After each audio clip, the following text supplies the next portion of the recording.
कहीं कहीं पे यूरिनरी ब्लैडर, लेकिन जो साउंड बीम्स हैं वो सारी यूट्रस ने रोक के रखी हैं, तो हमें यूट्रस ही नजर आता है और ट्रांस विजाइनल अल्ट्रासाउंड के अंदर हमें बेबी जो है क्लियर नजर आ जाता है। अब किस तरह से, ये थोड़ा आगे भी चल के बताऊंगा, लेकिन देखें क्या होता है आसान अल्फाज में मैं आपको अगर बताऊं समझाऊं, तो जो 4 वीक्स का बेबी होगा अगर वो ट्रांस एब्डोमिनल में नजर नहीं आएगा तो वो ट्रांस विजाइनल अल्ट्रासाउंड में नजर आ जाएगा।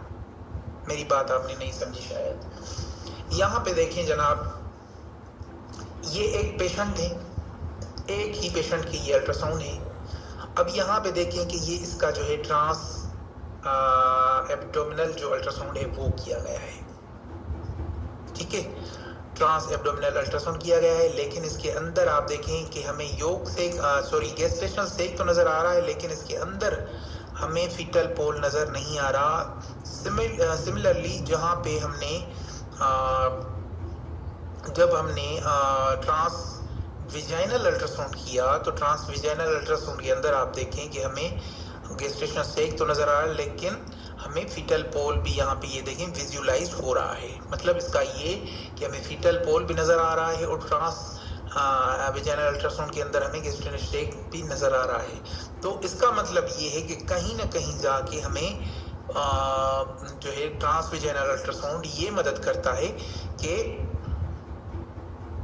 हम किस तरह से जो है फीटल को जो है देख सकते हैं। अब एक और चीज मैं आपको बताऊं कि जब आपके सामने अगर कोई इमेज आ जाए अल्ट्रासाउंड की, तो आप किस तरह से पहचानेंगे कि ये ट्रांस विजाइनल अल्ट्रासाउंड की इमेज है या ट्रांस एब्डोमिनल अल्ट्रासाउंड की इमेज है।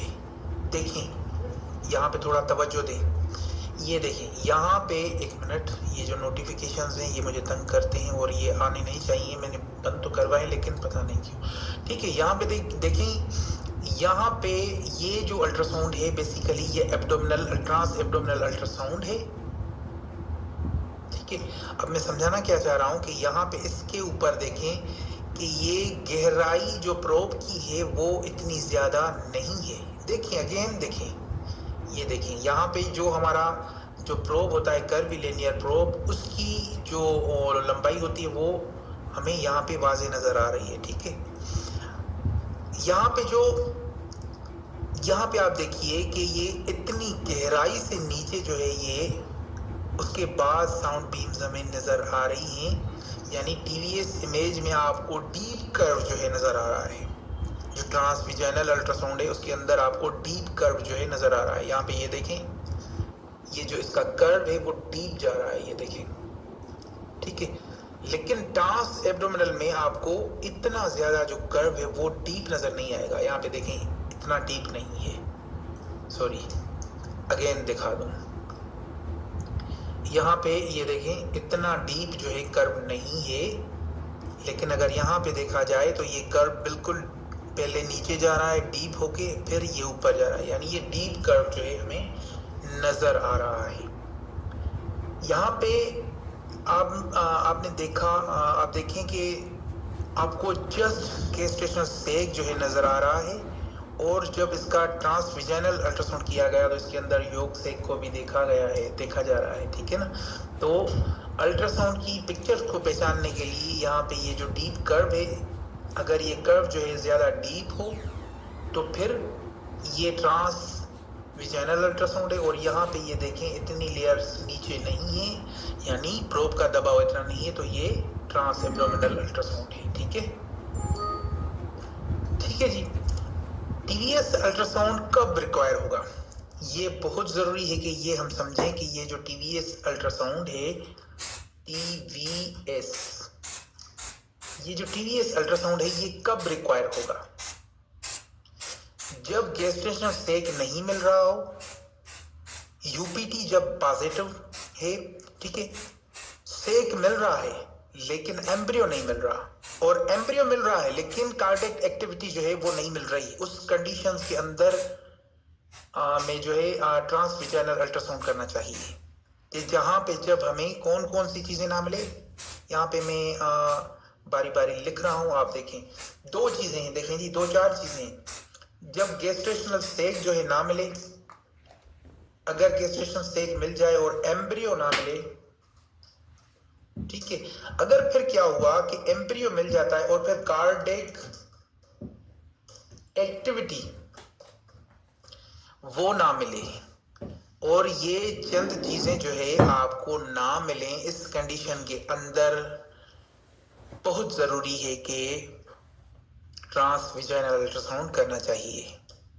थोड़ा आगे बढ़ते हैं। जब गेस्ट्रेशनल सेक जो होता है वो 3 से 5 वीक का हो और मेन सेक डायमीटर 2 से 3 mm का जो है हो, तब ट्रांसविजाइनल अल्ट्रासाउंड जो है हमें बिल्कुल जो है योग से भी विजुअलाइज हो जाता है। ठीक है, अगर वो नहीं होता तो फिर उस कंडीशन के अंदर भी ट्रांसविजाइनल अल्ट्रासाउंड जो है करना चाहिए। ट्रांस एब्डोमिनल अल्ट्रासाउंड के अंदर जब ये चीजें नजर ना आए, गेस्ट्रेशनल सेक जो है वो 3 से 5 वीक का हो और जो मेन सेक डायमीटर है, यानी कौन सा मेन सेक डायमीटर, हम किसको मेन सेक डायमीटर कहते हैं, जब ये मेन सेक डायमीटर ये जो है इसकी मेजरमेंट जो है वो 2 से 3 mm हो। ठीक है, कितना, 3 mm। और वीक्स कितने चल रहे हो, 3 से 5, कितने, 3 से 5 वीक्स चल रहे हो। तो इस कंडीशन के अंदर जो है हमें वो नजर आना चाहिए, नहीं तो हमें ट्रांसविजाइनल अल्ट्रासाउंड करना चाहिए। ठीक है जी। इस इमेज में देखें, हमें डबल डेसिडुअल जो साइन है वो भी मिल रहा है। ठीक है, जिससे ये पता लग रहा है कि ये प्रेगनेंसी ट्रू है। आपको याद होगा, मैं आपको सुडोसेक के बारे में मैंने आपको बताया था, पढ़ाया भी था। ठीक है, तो ट्रू सेक के बारे में भी पढ़ाया था। ठीक है, ठीक है। तो यहाँ पे आप देखिए कि जो मेन सेक डायमीटर है वो ये है, और यहाँ पे आप देखें कि इसके अंदर जो ट्रू प्रेगनेंसी है वो किस तरह से हमें पता चले। यहाँ पे देखें, आपको ये देखें डबल डेसिडुआ, एक ये डबल डेसिडुआ साइन अगर आपको मिल जाए तो this is basically true pregnancy.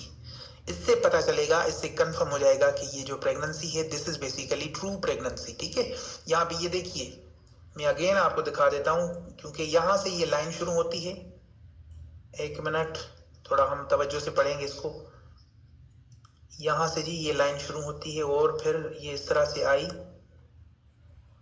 इस तरह से नीचे, फिर यहाँ तक, और यहाँ पे खत्म हो गई, और फिर यहाँ से वापस फिर ये लाइन इस तरह से, और फिर ये एक लाइन हो गई। यहाँ पे आपने देखा, फिर दूसरी लाइन जो है इसके राउंड अबाउट जा रही है, ये देखिए। तो इससे ये कंफर्म हो जाएगा कि ये जो प्रेगनेंसी है वो ट्रू है। अब फॉल्स प्रेगनेंसी के बारे में मैंने आपको पढ़ाया मजीद, उसको पढ़ने की कोई जरूरत नहीं है, लेकिन अगर आपने नहीं पढ़ा तो मुझे बता दें।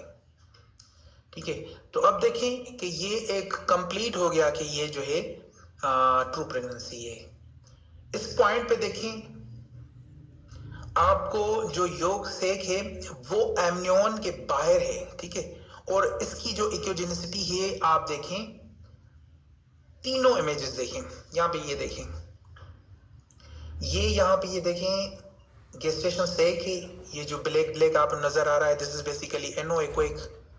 ये ब्लैक ब्लैक जो आपको नजर आ रहा है ये क्या है, ये गेस्टेशन सेक है। गेस्टेशन सेक के अंदर यहाँ पे ये योग सेक है और फिर ये एम्ब्रियो है, और यहाँ पे ये एमनियन है। यहाँ पे इनकी इकोजेनिसिटी देखें, सही है। ठीक है, यहाँ पे ये देखें कि ये और ये एम्ब्रियो और फिर ये एमनियन और फिर ये योग सेक सही है। ठीक है, यहाँ पे देखें कि इसकी जो